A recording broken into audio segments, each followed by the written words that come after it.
Hello everybody, welcome back to Throttle Grotto. Today we're doing something we shouldn't do, or people don't usually do, or whatever you want to call it. Today, we're lowering my daily driver, which a lot of people do, but since my daily driver is a RAV4, well, most people lift them up. We're going to put them a little bit lower. So this video is brought to you by H&R. They were nice enough to help me out and give me a little bit of a discount on the springs. And a free t-shirt. Thank you very much to H&R for sponsoring this video. What we're using today, H&R lowering springs for the non-hybrid version, which is what I have. Some KONI Active struts. So these are, if you're familiar with the old SRT, I think is what they were. It's like the replacement for the SRT. So should give a pretty nice ride. KONI unfortunately didn't give me any deals on this stuff. And some new front strut mounts. I did not buy rear strut mounts. I'm going to reuse the old ones because strut mounts for the Toyota are $110 each. I don't know. The back ones don't make any noise, so I'm going to reuse them. And I predict the back ones are easy to get out. Let's do some unboxing and see all the goodies that I've got, and then I'll bring the car around and we can take a look at where it sits now, do a few measurements, and then we'll do a ride height before and after. And that'll be my Friday night. So fortunately for me, there's no contractors next door playing music. So that means I can come out to the garage and record a video on my microphone and not get a copyright infringement. Here's what we have here. If you've ever seen a set of lowering springs, you'll know what a set of lowering springs look like. There's the rears, there's the fronts.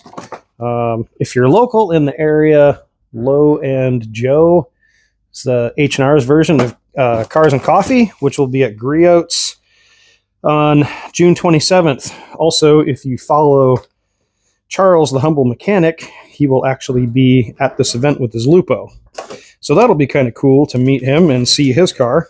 And then here we have nothing special, just a brand new upper strut mount with the bushing and the rubber.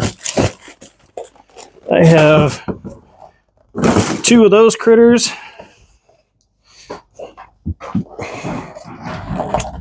And then front and rear shocks. And these should be, yep, pretty red color. I was going to say no stickers in the package. How dare you? How dare you? But they did. They included them.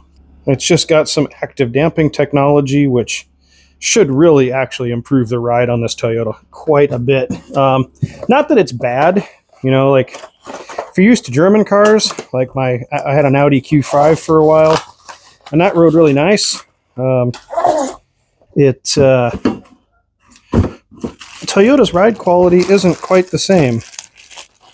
It looks like I have a new bolt. This is why it's also good to go through your packaging and make sure that you've got everything out before you start. Because this one should have hardware in it.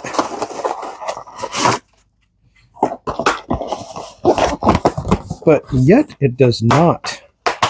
Cool. So I will have to go snag a nylock nut from somewhere. Maybe I have one. We'll see. And then these big kahunas here.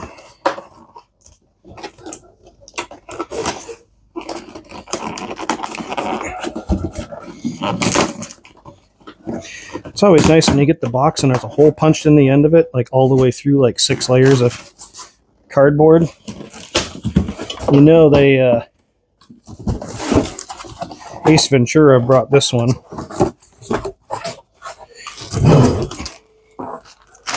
So this one gets a washer and a bolt.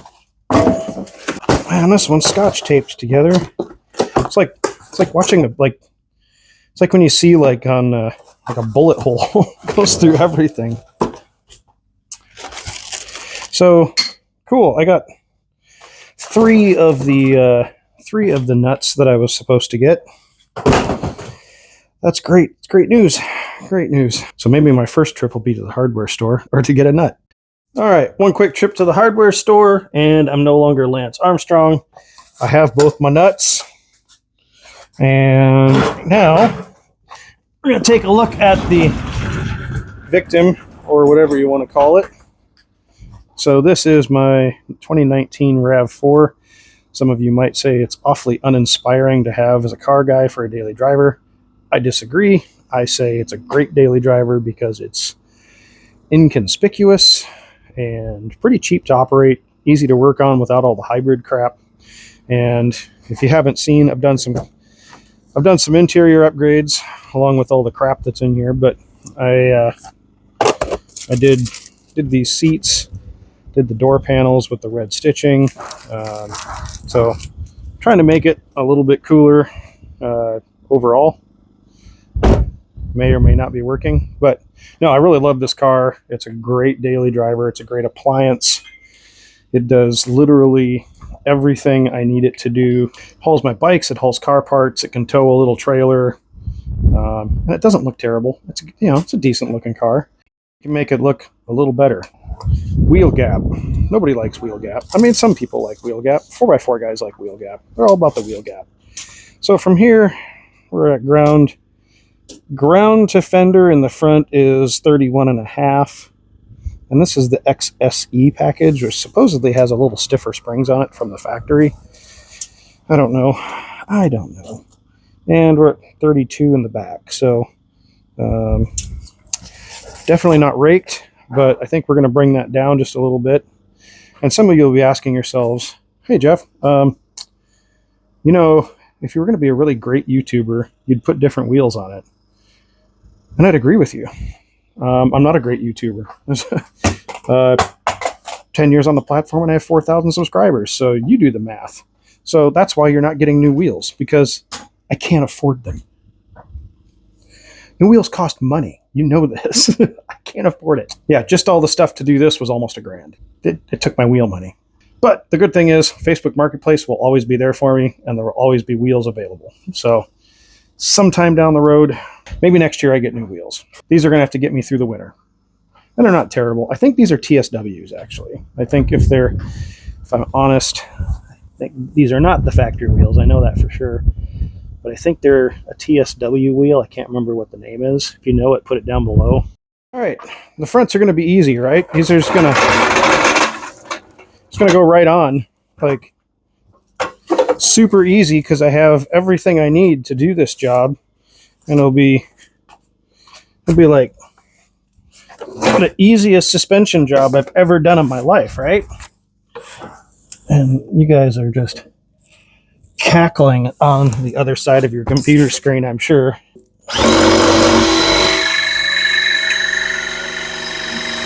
I will say the Road Tech Jack makes doing that really simple and straightforward. I really do like that. I didn't like getting smacked in the face with the jack handle, but, you got to take the good with the bad.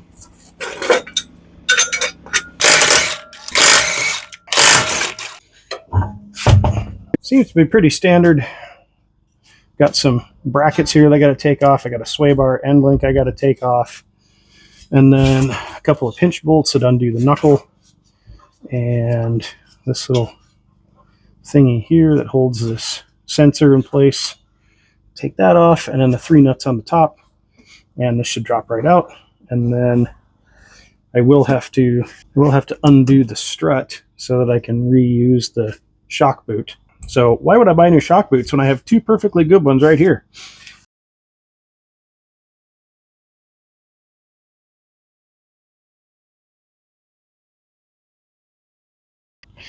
All right, that was pretty straightforward. If you're just doing a standard strut replacement where you buy a loaded strut, you can change these out pretty quick. It's kind of like changing out a rabbit strut.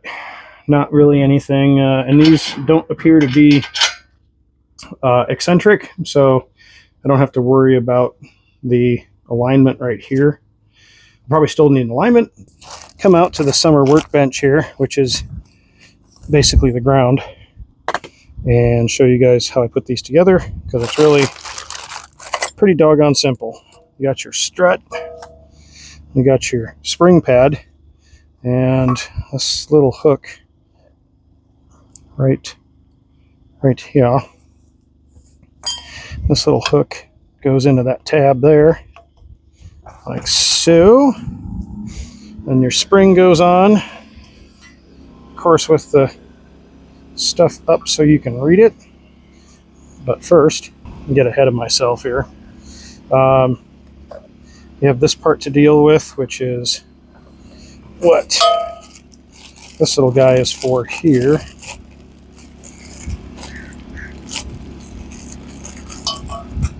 And this guy sits there and controls the or gives the bump stop something to ride on. But on these, the only way to make sure that the boot stays in place is the boot retainer. So what I figured on the first strut that I would have to do is extract the boot retainer from the boot, like so. Like that. Now the problem with the boot retainer is that it's too large of diameter to fit over this, unless you use a magic manipulator.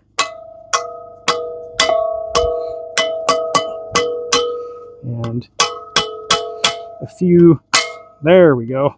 I cracked it all the way down, and then it just kind of did its thing, and made me happy to see that that would actually work. So then I put this little guy on top of this, so it has the bump stop, something to ride on. I trimmed the bump stop about a ½ inch, because we're not slamming this car.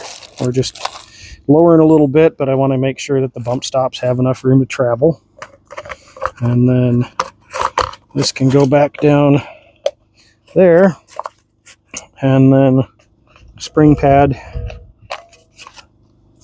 on, spring on, sitting in there like an appropriate spring should. And then this is indexed. Let me get this lined up and I'll show you. So you can see down here that there's a notch, and it lines up with the notch in the strut. And the nice thing about lowering springs is you very rarely ever have to use a spring compressor to put them back together. So just get the nut started. Just absolutely no tension on the spring right now until I crank it down. So there's that. And then the boot comes back up and tucks into the strut mount. The boot is all tucked into the strut mount, and it's still retained at the bottom. So the strut is protected. Now we can go put it back on. Now I just have to get all this put back up in the car. And then I got 3 more to do, right?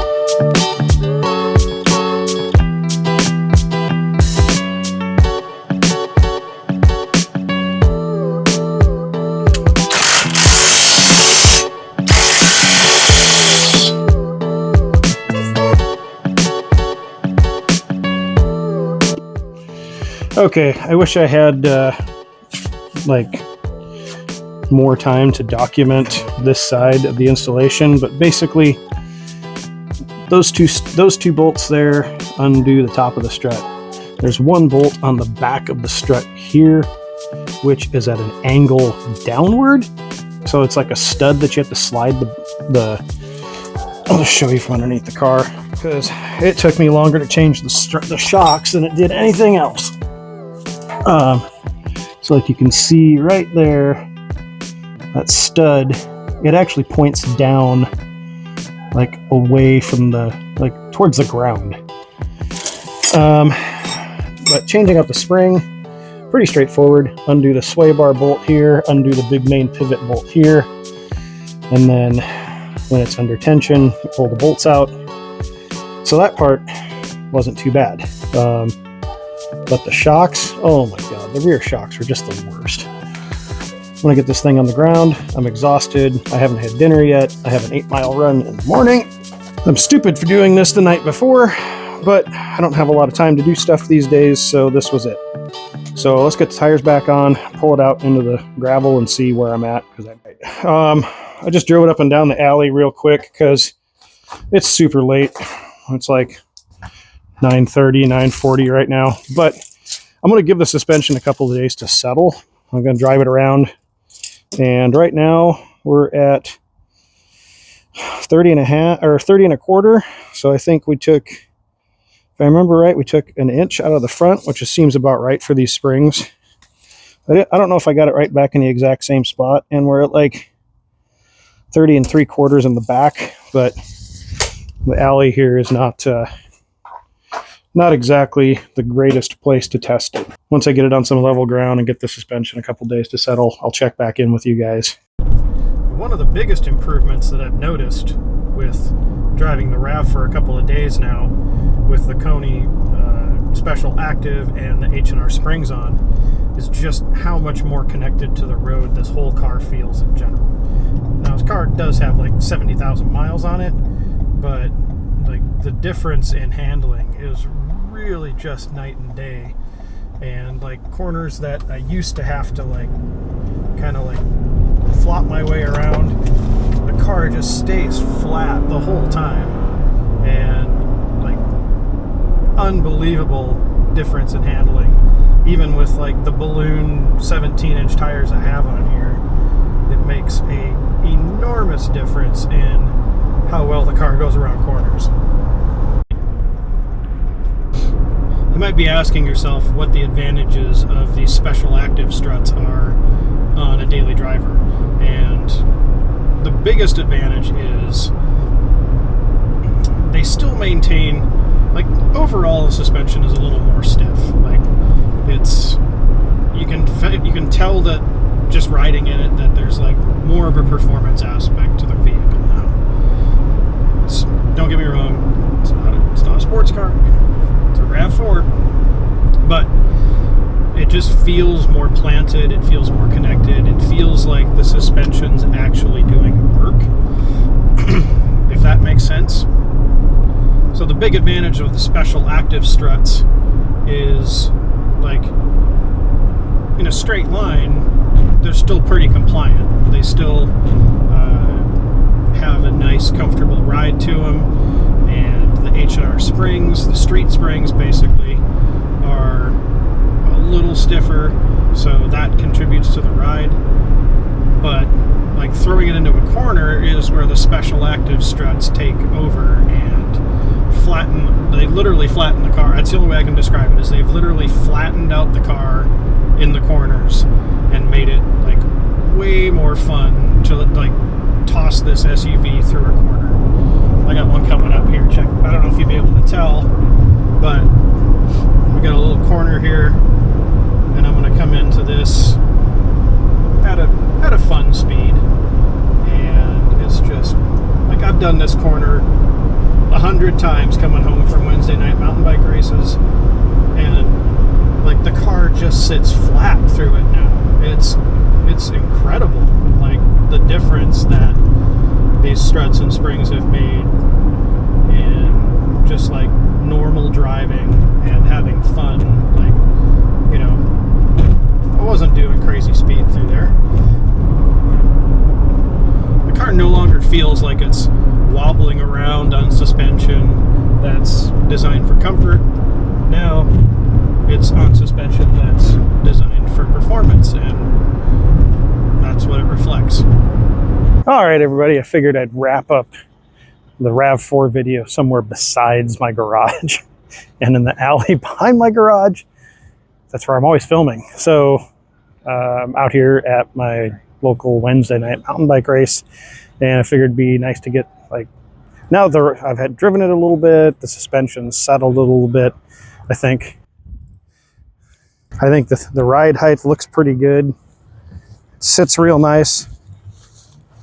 And like I talked about before in the video, like, man, like, what a difference in handling. So I'm really, really, really happy with this setup, and literally just transformed how this car handles. Huge thanks to H&R for helping me out with the springs on this project. If you're looking for something for one of your projects,